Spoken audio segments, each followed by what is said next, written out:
तो previous class में हम लोग एसक्यूएल सर्वर में देखे थे टेबल बनाने के लिए। ठीक है, किन्हीं को कुछ प्रॉब्लम भी है? टेबल क्रिएट हो चुका है? किन्हीं को अगर कुछ प्रॉब्लम है तो हैंड रेज कीजिए। एसक्यूएल सर्वर काम कर रहा है?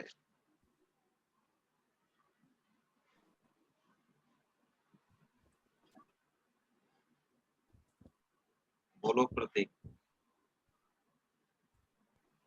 सर वो सर्वर इस्टेब्लिश नहीं हो रहा सर। सर वहाँ पे डॉट और लोकल होस्ट लिख के देखे तब भी नहीं हुआ। सर कमांड लिखने के बाद सेव भी कराना पड़ता है क्या? क्या आशीष? कमांड लिखने के बाद सेव भी करना पड़ता है क्या? नहीं, सेव करने की क्या जरूरत है? उसको तुम भले कमांड को सेव करके रख सकते हो फ्यूचर यूज के लिए, लेकिन वो तो एग्जीक्यूट करता है तो डेटाबेस में तो परमानेंटली चेंज हो जाता है। यस सर, वही टेबल बन पूछना। गया और टेबल बनाने का अगर तुम टेबल रखना चाहते हो, सिंटेक्स रखना चाहते हो, लिखा हुआ कमांड रखना चाहते हो तो तुम रख सकते हो। उसको सेव कर लो। जो एडिटर है डॉट एसक्यूएल फाइल जो बनता है वो सेव हो जाएगा, अपने कंप्यूटर में तुम रख सकते हो।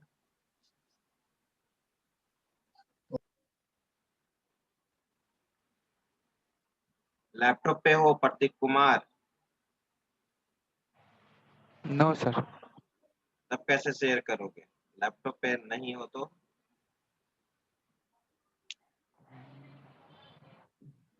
सर दिखा देंगे आपको।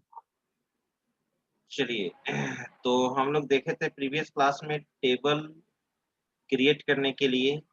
ठीक है, हैंड रेज कीजिए कौन कौन टेबल क्रिएट किए हैं, कौन कौन बनाए हैं।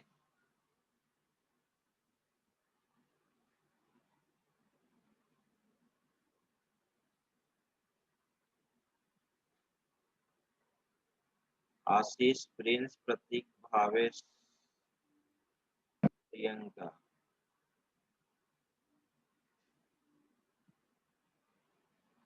बस 4 स्टूडेंट? कैसे काम चलेगा जी?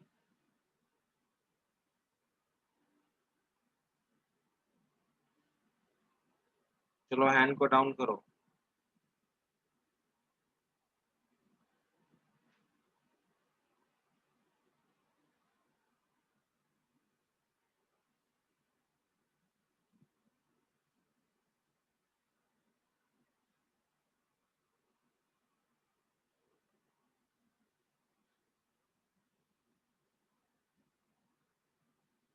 एसक्यूएल सर्वर को स्टार्ट करो।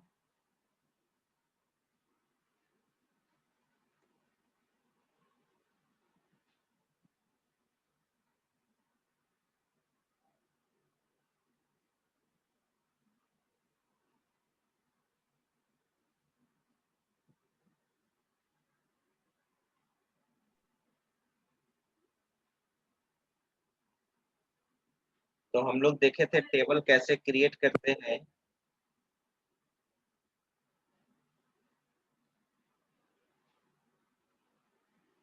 अब उस टेबल में हम लोग रिकॉर्ड इंसर्ट करेंगे, अपडेट करेंगे, डिलीट करेंगे। 3 चीज पहले सीखेंगे।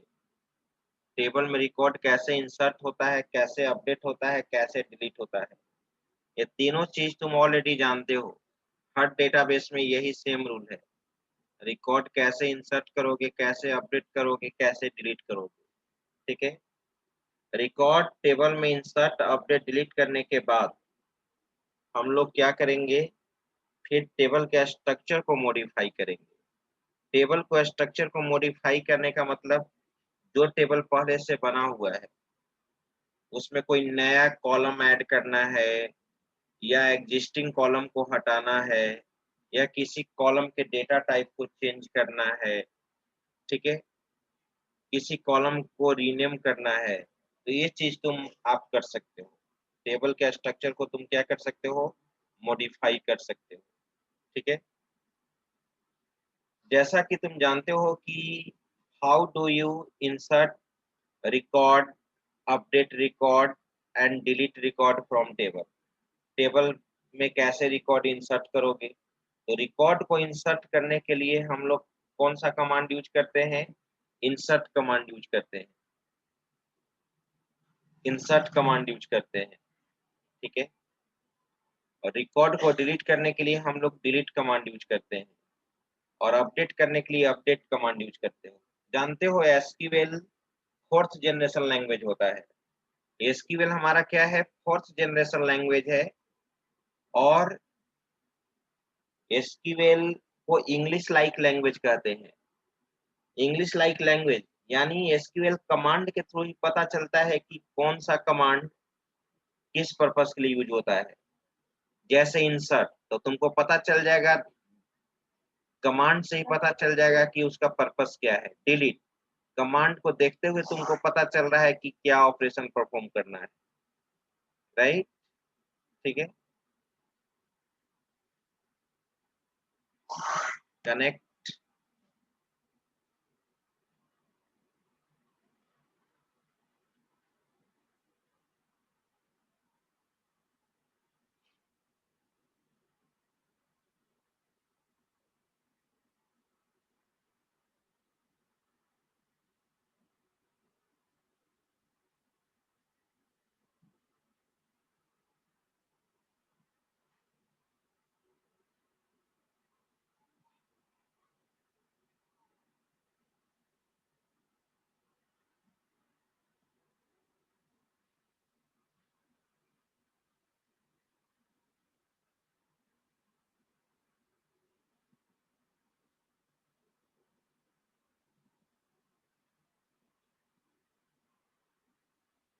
एक फोर्थ हम लोग डेटाबेस बनाए थे। इसमें हम लोग टेबल, एक टेबल हमारा बना हुआ है, वो एम्प्लॉय नाम का, देख रहे हो तो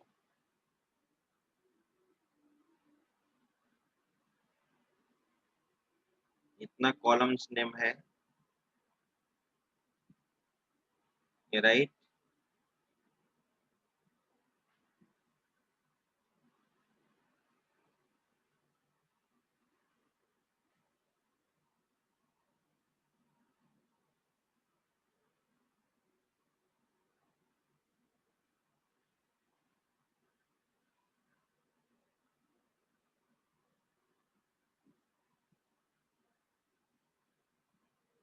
ये था हमारा डिजाइन, न्यू टेबल। अभी तो रिकॉर्ड इसमें इंसर्ट नहीं किए हैं हम लोग। ये है हमारा डिजाइन व्यू।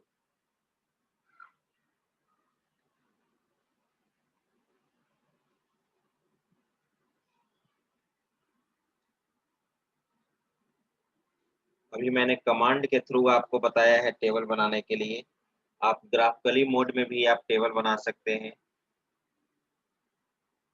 जैसे माई एसक्यूएल में भी बनता था। तो देखो, तो यहाँ पर इतना फील्ड मैंने बनाया था, employee ID, name, post, salary, email, mobile. अब इसमें मैं वैल्यू डालना चाहता हूँ। ईएमपीआईडी पे प्राइमरी की है और ऑटो इंक्रीमेंट है। तो ईएमपीआईडी में तो वैल्यू हम लोग डालेंगे नहीं, ऑटोमेटिकली वैल्यू इसमें क्या हो जाएगा, चला जाएगा, ठीक है। अब हम लोग क्या करते हैं, इसमें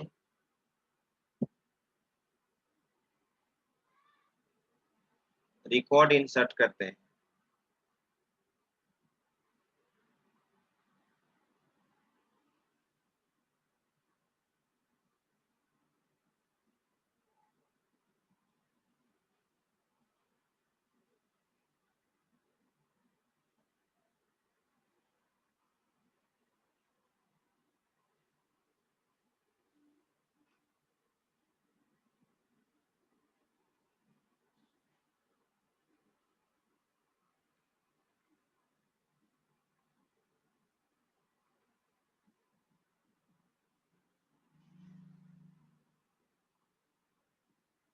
ठीक है,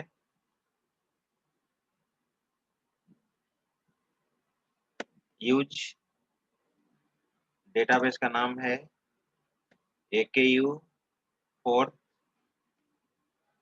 देखो कैसे रिकॉर्ड इंसर्ट होता है, इंसर्ट इनटू, इसके बाद टेबल नेम दोगे। टेबल नेम तुम्हारा क्या था, एम्प्लॉय,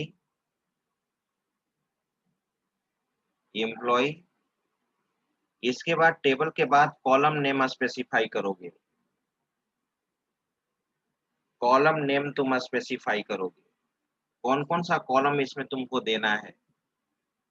इंसर्ट इनटू एम्प्लॉय,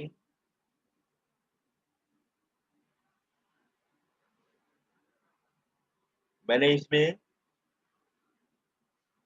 तुमको वैल्यू तो इंसर्ट नहीं करना है,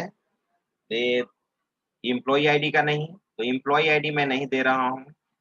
क्या क्या कॉलम नेम है, नेम है, पोस्ट है,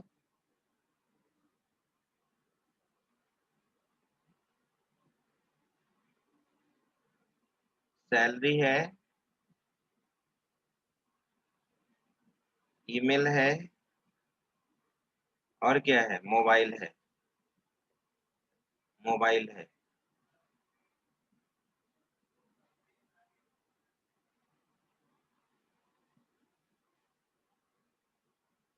इसके बाद क्या देते हैं, वैल्यूज, वैल्यूज में दे दो,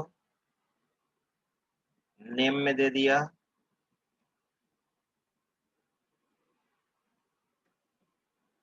प्रिंस,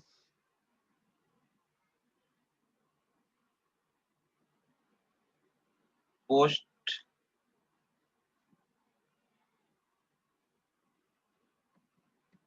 मैनेजर, सैलरी 50,000,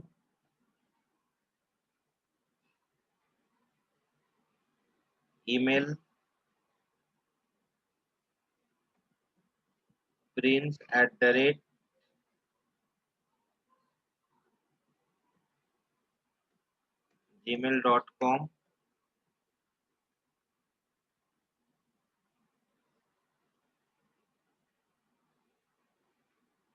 मोबाइल दे दिया 123456,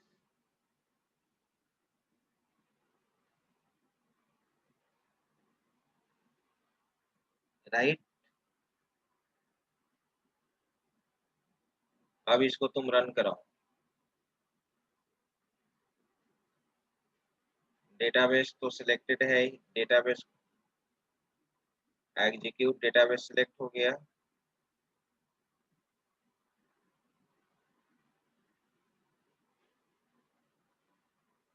इसको रन कराओ,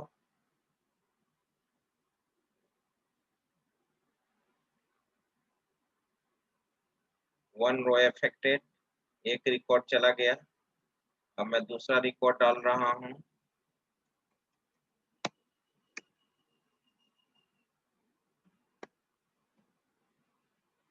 आशीष,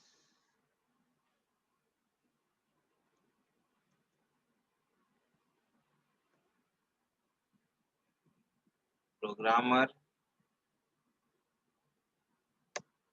40,000,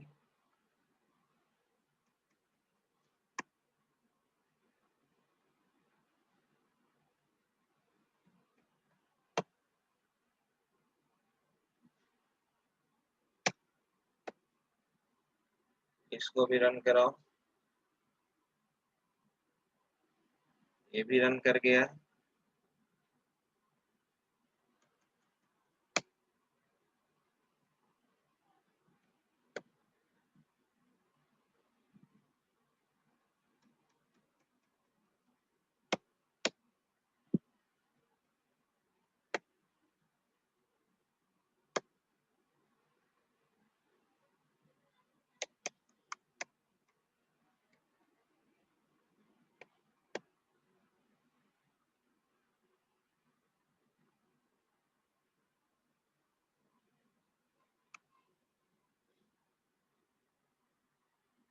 इसको भी रन कराइए।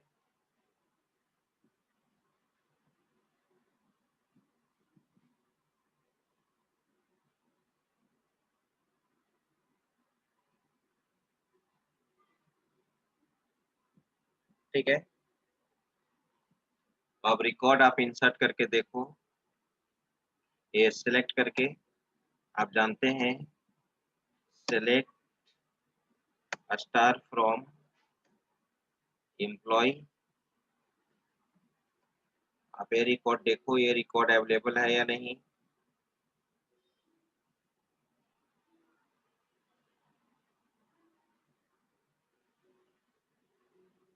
देखो ये रिकॉर्ड है तुम्हारा। एम्प्लॉय आईडी देखो ऑटोमेटिकली जनरेट हो रहा है 100 100 102। इधर नेम है, इधर पोस्ट है, सैलरी है। अब याद करो मैंने चेक कांस्टेंट बताया था। चेक कांस्टेंट ने बताया था कि हमारे यहाँ ऑर्गेनाइजेशन में 4 ही पोस्ट है, एक मैनेजर, प्रोग्राम क्लर्क, सेल्समैन, 4 ही दिया था। क्या दूसरा पोस्ट नेम 4 के अलावा क्या एक्सेप्ट करेगा? आइए मैं देखता हूँ।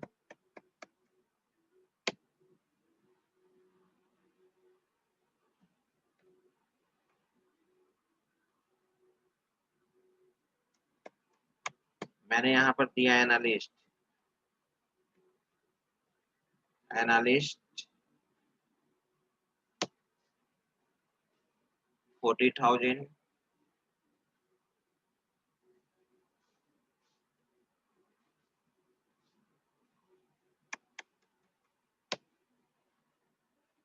क्या था? राहुल।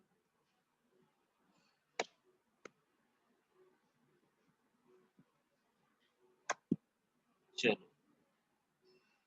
क्या ये रिकॉर्ड इंसर्ट होना चाहिए? नहीं होना चाहिए, क्योंकि मैंने टेबल बनाते समय पोस्ट पे कौन सा कांस्टेंट डिफाइन किया था? Check constant. और चेक कांस्टेंट पे मैंने दिया था कि 4 ही पोस्ट नेम एक्सेप्ट करेगा। एक था मैनेजर, एक था प्रोग्रामर, एक था कलर, एक था सेल्समैन। रन करा के देखो।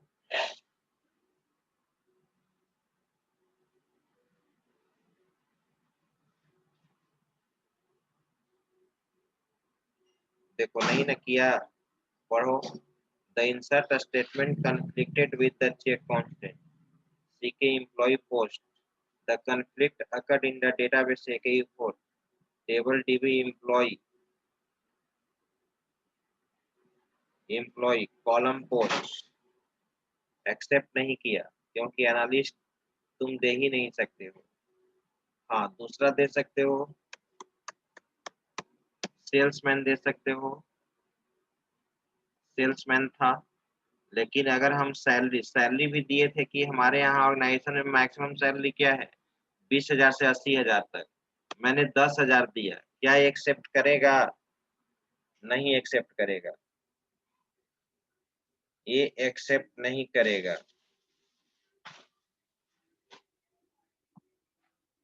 रन करा के देखो तुम। नहीं किया, राइट। अब यहाँ पे इसको सैलरी को दे दो 30,000। 30,000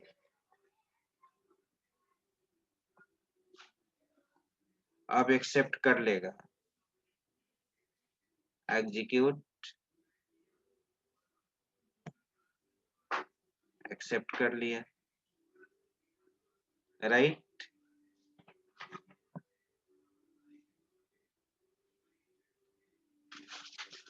तो ये चीज था। और एक चीज तुम लोग बताओ, या किन्हीं को याद होगा, माई एसक्यूएल में मैंने बताया होगा, ठीक है। इंसर्ट इनटू टेबल का कॉलम नेम, रिकॉर्ड इंसर्ट करते समय क्या कॉलम नेम देना मैंडेटरी है? क्या टेबल में रिकॉर्ड इंसर्ट करते समय क्या कॉलम नेम देना मैंडेटरी है? अगर मैंडेटरी है तो कब कब देना जरूरी है, कब देना नहीं जरूरी है? कौन बताएंगे? मानसी रंजन बताओ। सर अगर हम लोग को कॉलम का ऑर्डर पता है तो मैंडेटरी नहीं है। कॉलम का ऑर्डर पता है तो मैंडेटरी नहीं है। नहीं है। कब मैंडेटरी है? सर जब नहीं पता होता है तो कॉलम नेम डाल के उसके बाद वैल्यूज डाल सकते हैं। और कुछ सुधार करना चाहोगी? ये भी पॉइंट सही है, लेकिन और कुछ इसमें बोलना होगा। बोलो राहुल बर्नवाल। सर जब कॉलम नेम हम लोग को सिक्वेंशियली हम लोग को इनपुट करेंगे वैल्यूज में तब मैंडेटरी नहीं है, जब सिक्वेंशियली देंगे तब कॉलम नेम मेंशन करना मैंडेटरी नहीं है, और जब कोई कॉलम नेम में सिक्वेंशियली नहीं हम लोग रैंडमली पुट करेंगे तब कॉलम नेम देना मैंडेटरी है, या फिर कोई पार्टिकुलर कॉलम को स्किप करना चाहे तब। हाँ, अगर कोई पार्टिकुलर फील्ड का वैल्यू देना चाहते हैं, एक तो ऑर्डर सही है, ऑर्डर सीक्वेंस ऑर्डर में आपको मालूम होना चाहिए।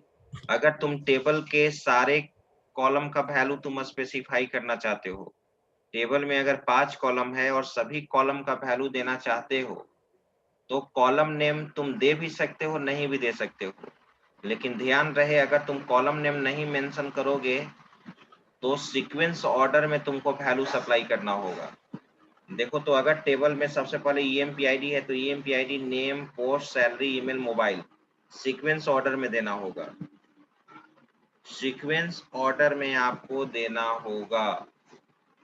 अगर ठीक है, और दूसरा चीज, अगर तुमको केवल नेम और पोस्ट देना है, नेम और पोस्ट देना है, तब उस केस में तुमको कॉलम नेम देना क्या है, मैंडेटरी है। अब देखो तो EMPID हम नहीं दिए हैं यहाँ पे, तब EMPID नहीं दिए हैं तब तो EMPID को छोड़ दिए, तब तो any how column name mention करना जरूरी होगा। तो पार्टिकुलर कॉलम नेम को मेंशन करना यहाँ पर क्या है, मैंडेटरी है। कब, जब तुम पार्टिकुलर कॉलम का वैल्यू दोगे, ठीक है।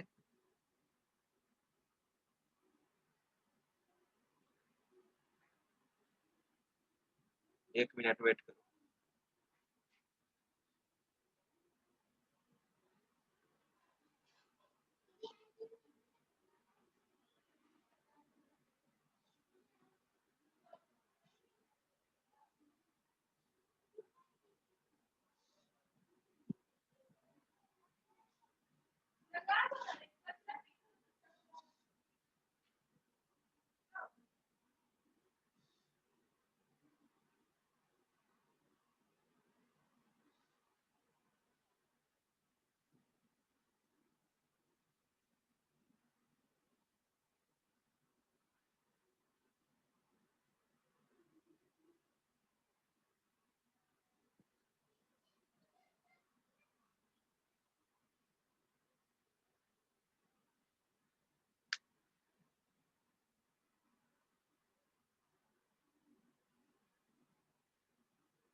ठीक है, चलो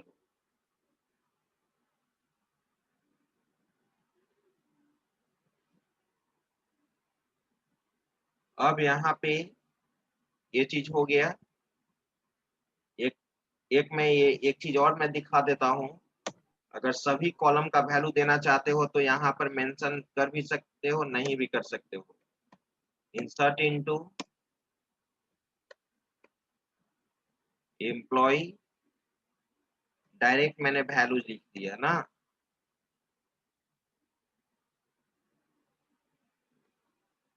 और वैल्यूज में मैंने यहाँ पे दे दिया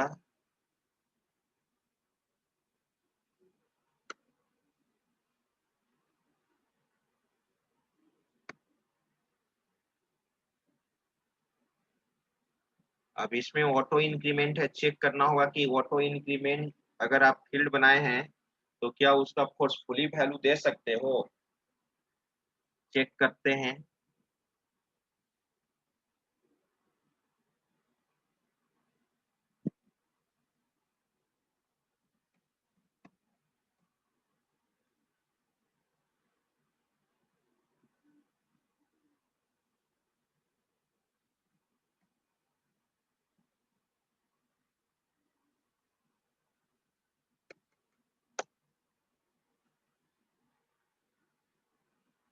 जो वैर टाइप का वैल्यू होता है उसको सिंगल कोट में देते हैं।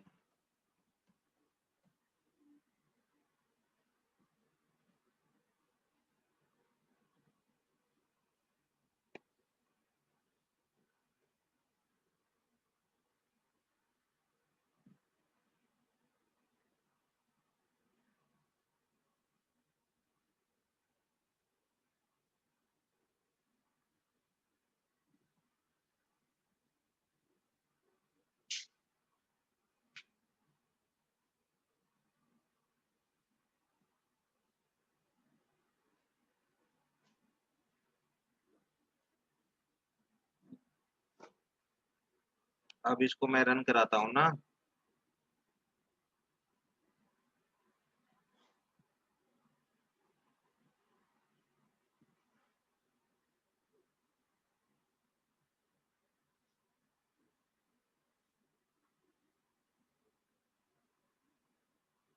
No. An explicit value for the identity column in the table employee can only be specified when a column list is used and identity insert is on. Identity कहने का मतलब 109 पे ऑलरेडी एम्प्लॉय आईडी पे already auto increment है, तो already auto increment है तो इसको तुम यूज नहीं कर सकते हो। और जब ऑटो इंक्रीमेंट नहीं दोगे तो क्या हम ऑटो इंक्रीमेंट अगर फील्ड को यहाँ स्किप कर रहे हैं, अब ऑटो इंक्रीमेंट बना दी हो तो तुम उसका खुद से वैल्यू नहीं दे सकते हो, राइट? वो तो ऑटोमेटिकली वैल्यू इंक्रीज करेगा। तो अब ये देखना है कि जब ऑटो इंक्रीमेंट वाला फील्ड का वैल्यू नहीं दे रहे हो तब तो तुम टेबल के पार्टिकुलर कॉलम दे रहे हो, तो क्या कॉलम नेम मेंशन करना मैंडेटरी है? चेक कर लो। मे बी इस केस में नहीं, इस केस में मैंडेटरी नहीं है। यहाँ पर देखो तो मैंने सीक्वेंस ऑर्डर में तो दिया है, सीक्वेंस ऑर्डर में मैंने ये वैल्यू दिया है, सीक्वेंस ऑर्डर में वैल्यू दिया है, वैल्यू एक्सेप्ट कर लिया बिना कॉलम नेम का, बिना कॉलम नेम का। लेकिन अब यहाँ प्रश्न ये उठता है, समझना, तो एम्प्लॉय आईडी तो ऑटो इंक्रीमेंट है, एम्प्लॉय आईडी तो ऑटो इंक्रीमेंट है, लेकिन मैंने आपको क्या बताया कि अगर किसी टेबल के सभी कॉलम में वैल्यू तुम नहीं दे रहे हो तो कॉलम नेम मेंशन करना क्या है, मैंडेटरी है। तो एक तो मान लो कि ये ऑटो इंक्रीमेंट है, ऑटो इंक्रीमेंट के केस में ये हो जा रहा है, ऑटो इंक्रीमेंट के केस में ये हो जा रहा है, ठीक है। ऑटो इंक्रीमेंट के केस में ये हो जा रहा है। चलो अब यहाँ पर ध्यान दो, यहाँ पे अगर मैं एक, ठीक है, ये भी वर्क कर रहा है, मैं इसको कॉपी कर लिया, कंट्रोल सी, कंट्रोल भी। अब मुझे क्या मालूम है, मुझे यहाँ पर देना है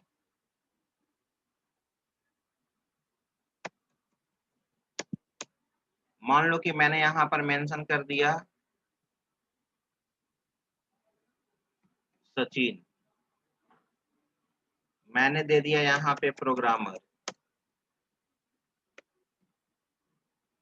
प्रोग्रामर और सैलरी दे, बाकी ये फील्ड हटा दिया, ये फील्ड हटा दिया, तो 3 ही ना तुम दे रहे हो, तो 3 तो दे रहे हो, लेकिन अब 3 दे रहे हो तो 3 तो पार्टिकुलर कॉलम है, पार्टिकुलर कॉलम है ना। एक केस तो मान लो कि ये वाला जो केस है वो तो तुम्हारा इसके कारण हो गया, जो ऑटो इंक्रीमेंट के कारण, लेकिन ये तो वर्क नहीं करना चाहिए, रन कराओ, नहीं वर्क किया। तब कंक्लूजन ये निकला कि जब तुम किसी भी टेबल के पार्टिकुलर फील्ड में, किसी भी टेबल के पार्टिकुलर कॉलम में जब वैल्यू तुम दोगे तो कॉलम नेम देना क्या है, मैंडेटरी है, लेकिन वो किस केस में काउंट नहीं होगा, एक्सेप्शन किस केस में है, ऑटो इंक्रीमेंट वाला में, ऑटो इंक्रीमेंट वाला, ठीक है, वो तो ऑटो इंक्रीमेंट है, ऑटो इंक्रीमेंट को छोड़कर मैंने सारे कॉलम का ऑर्डर वाइज वैल्यू दिया, तो इसमें तो कॉलम नेम मेंशन नहीं करना पड़ा, तो उसको छोड़कर क्लियर हो है सभी को, इसमें कहीं कोई दिक्कत नहीं। अब यही सचिन प्रोग्रामर यहाँ पर है, तो अब यहाँ पे कॉलम नेम देना मैंडेटरी हो जाएगा तुमको। दो कॉलम नेम क्या क्या है, कॉलम नेम में नेम है, फिर क्या है, पोस्ट है, फिर क्या है, सैलरी है। अब ये रन कर जाएगा,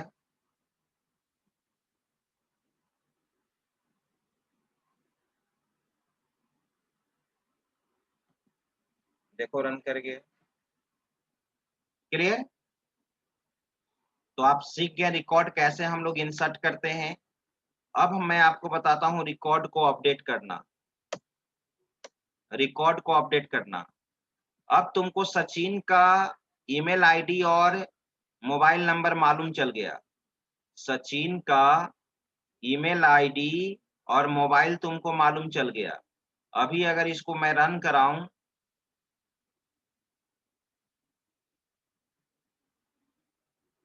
अगर मैं इसको रन कराऊं यहाँ पे देखो, तो सचिन में यहाँ पर रिकॉर्ड प्रोग्रामर 50,000 नल है। अब मुझे ईमेल आईडी और मोबाइल मालूम चल गया, तो रिकॉर्ड को अब क्या करना है, अपडेट करना है।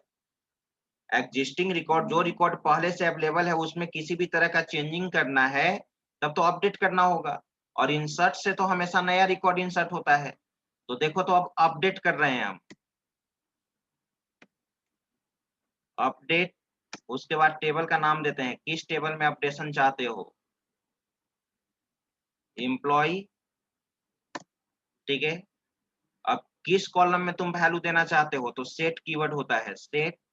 किस कॉलम में वैल्यू सेट करना चाहते हो, ईमेल, ईमेल इक्वल टू, दे दो ईमेल सचिन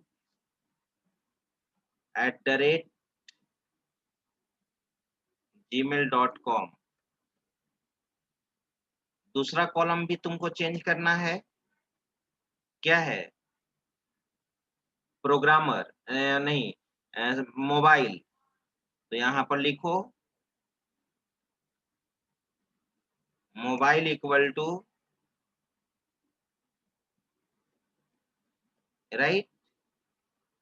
और पार्टिकुलर रिकॉर्ड ना, केवल मुझे सचिन का रिकॉर्ड चेंज करना है, तो EID employee ID 107 where clause use करोगे। यहाँ पर क्या यूज करोगे, वेयर क्लाउड। अगर वेयर क्लाउड यूज नहीं करोगे तो सारे रिकॉर्ड में ईमेल सचिन कर देगा और मोबाइल इतना कर देगा। तो वेयर EMPID इक्वल टू क्या है, 107। अब इसको तुम रन कराओ,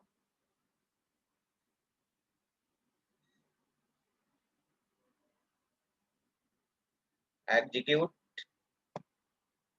अपडेट हो गया, तुम देख सकते हो।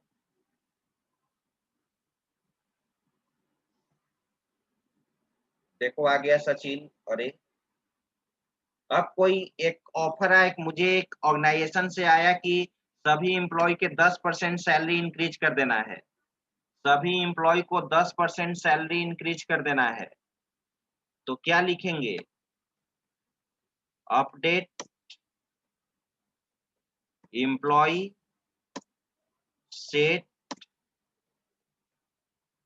सैलरी। नया सैलरी क्या होना चाहिए, पहले वाला जो सैलरी है, सैलरी प्लस, और सैलरी का कितना परसेंट इंक्रीमेंट देना है, 10%, मल्टीप्लाई 10/100। इसमें तो वेयर क्लाउज नहीं, ऐसा नहीं ना है कि केवल प्रोग्रामर के सैलरी को ये करना है या मैनेजर के सैलरी को बनाना है, सारे एम्प्लॉय के सैलरी को, तो वेयर क्लाउज नहीं देंगे।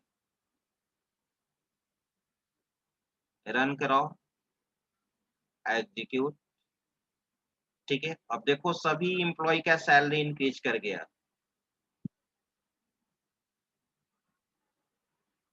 देखो सभी में सैलरी इंक्रीज हो चुका है। अपडेट भी हो गया। डिलीट करने के लिए क्या यूज करते हैं, delete command, delete from employ. अगर एक कमांड लिख देंगे तो सारे इस टेबल से सारा रिकॉर्ड डिलीट हो जाएगा। डिलीट फ्रॉम एम्प्लॉय से क्या हो जाएगा, सारा रिकॉर्ड तुम्हारा डिलीट हो जाएगा। डिलीट फ्रॉम एम्प्लॉय से क्या हो जाएगा, सारा रिकॉर्ड डिलीट हो जाएगा। लेकिन मैं चाहता हूं कि प्रिंस का रिकॉर्ड डिलीट करना, प्रिंस का रिकॉर्ड डिलीट करना। तो प्रिंस नाम का तो बहुत सारा एम्प्लॉय होंगे, तो मैं उसका एम्प्लॉय आईडी के अनुसार प्रिंस का रिकॉर्ड डिलीट करूंगा। Delete from employ where EMPID equal to 100। ठीक है, ये रिकॉर्ड क्या हो जाएगा, डिलीट हो जाएगा। रन करा के देखो।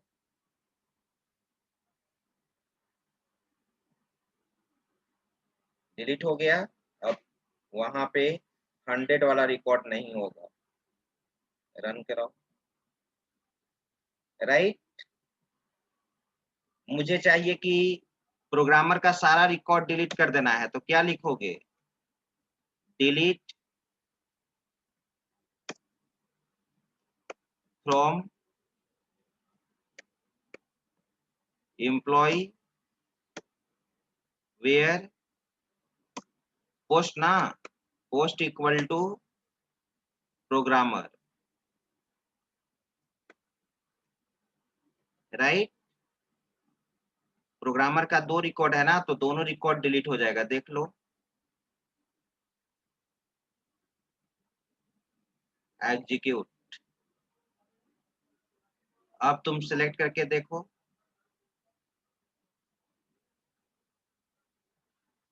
हट गया रिकॉर्ड। तो ये था insert update delete. Insert update delete में किसी को प्रॉब्लम नहीं होना चाहिए। अब इसका स्क्रीनशॉट ले लो, इसका स्क्रीनशॉट ले लीजिए। बाकी फिर मैं नेक्स्ट क्लास में देखूंगा।